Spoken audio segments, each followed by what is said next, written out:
Yung kasama mo na mahilig magpadala ng mga gamit kapag uuwi ka, uy, pasabay ha? Konti lang yan. Magaan lang yan. Pagtingin mo. Konti daw pero parang sinakop na yung buong bag mo. May sapatos, may jacket, may tsinelas, may pasalubong para sa kapitbahay ng kapitbahay nila. Sige, pinagbigyan mo, OFW ka eh. Sanay ka na.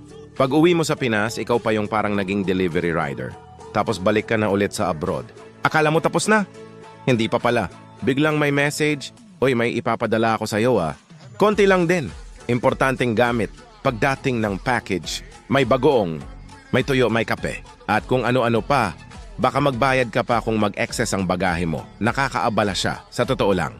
Hindi dahil ayaw mo tumulong, kundi dahil minsan, akala nila libre ang space, libre ang oras, at libre ang pagod mo. OFW ka, hindi forwarding company. Hindi ka rin LBC, tumulong ka kung kaya pero matuto ring tumanggi. Kasi kapag hindi ka marunong tumanggi, baka abusuhin ka